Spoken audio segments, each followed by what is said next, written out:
Ce vendredi 28 juillet 2023, dans la salle de délibération de la ville de Porto Novo, a été ouverte la 3e session ordinaire du conseil municipal au titre de l'année 2023.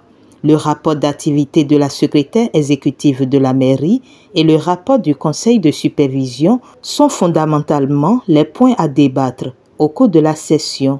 Une session au cours de laquelle le maire Charlemagne Yankoti a exposé les différents volets qui seront pris en compte dans le collectif budgétaire validé en session extraordinaire. Dans le secteur de l'éducation, nous envisageons investir environ 692 478 235 francs pour la construction et la réfection des salles de classe ainsi que l'acquisition des mobiliers. Dans le secteur de la santé, un montant de 246 795 555 francs sera dédié à la réfection des centres de santé, à l'acquisition de matériel et équipements médicaux. Dans le domaine de la jeunesse, des loisirs et sports, on a seulement prévu environ 2 millions. Nous espérons renforcer cela parce que le tourisme, le loisir, la jeunesse et le sport, c'est des activités essentielles. Donc que la jeunesse ne pense pas que nous ne nous préoccupons pas de leur sort, mais les années à venir, nous allons davantage renforcer. Dans le domaine de l'agriculture, nous envisageons réaliser la construction de l'aire d'abattage. C'est différent de la réflexion que nous avons faite maintenant. Mais c'est une provision de 104 106 000 qui est prévue d'abord au niveau du collectif pour la réalisation de cet abattoir que nous envisageons construire. Nous avons également décidé de l'aménagement de certaines de nos voies à partir des pavés recyclés et d'autres éventuellement que nous allons faire.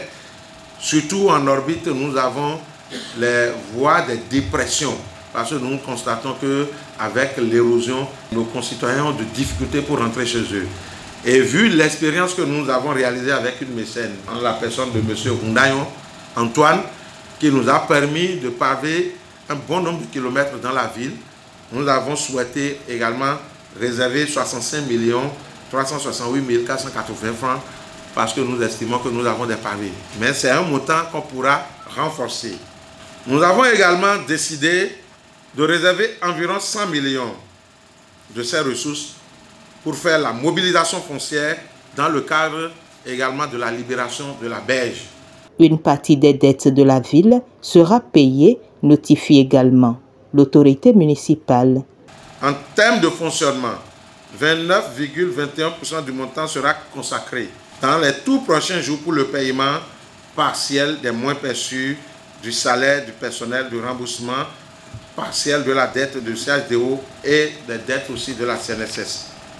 Nous envisageons payer aussi des dettes de la SONEB et de l'immeuble Olusope pour un montant total d'environ 228 201 000. Dans le même ordre, le conseil municipal a décidé de régler une partie des dettes de la ville liées à la titrisation pour un montant de 250 millions. Le reste du montant, soit environ 70,79% dédié au fonctionnement, sera utilisé aussi pour l'acquisition de matériel roulant pour renforcer la mobilisation des ressources. Donc nous avons décidé de mettre environ 60 millions pour acheter de matériel roulant pour permettre au service de l'équipement marchand de bien recouvrer les ressources propres. D'autres points ont aussi été abordés par le maire, entre autres la mobilisation des ressources propres et les innovations en cours au niveau du numérique. Dans les jours à venir, nous allons également lancer officiellement notre site web. Tout ceci grâce à la contribution du ministère du numérique. Et donc, vous voyez donc qu'il y a des avancées qui se font. Et dans ce cadre, ces services seront dématérialisés dans le cadre de e-commune pour une meilleure visibilité de nos villes à travers le monde. À partir de cet instant, il y a des services qu'on peut rendre sans que les gens ne se déplacent.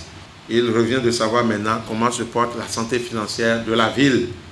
En ce qui concerne la mobilisation des ressources propres, les services de la fiscalité locale ont enregistré au niveau du guichet un montant de 82 4 545 francs pour la période. Le service a également participé à la mobilisation et au suivi des opérations de recouvrement des recettes pour un montant de 237 514 706 francs depuis le début de l'année, contre une prévision de 969 244 054 francs, soit un taux de réalisation de 24,50%.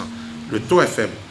Nous en sommes conscients et nous voudrions inviter encore par la même occasion les contribuables à nous faciliter la tâche.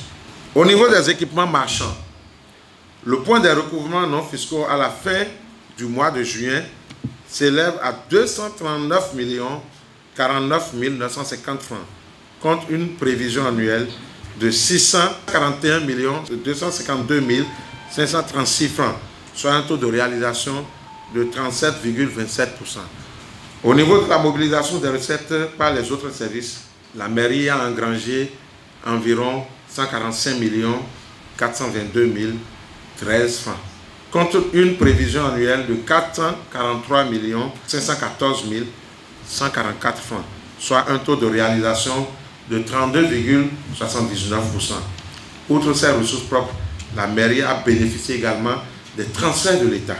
Faut-il le souligner, à l'entame de la session, le maire Charlemagne Yankoti a annoncé la nouvelle relative au financement confirmé de leurs partenaires traditionnels, Cergy Pontoise et la métropole de Lyon, pour la suite des travaux de réhabilitation des places Ronveillon-Ronto et Roncet des Ronto débutés dans le cadre du projet. Porte-Novo Ville Verte.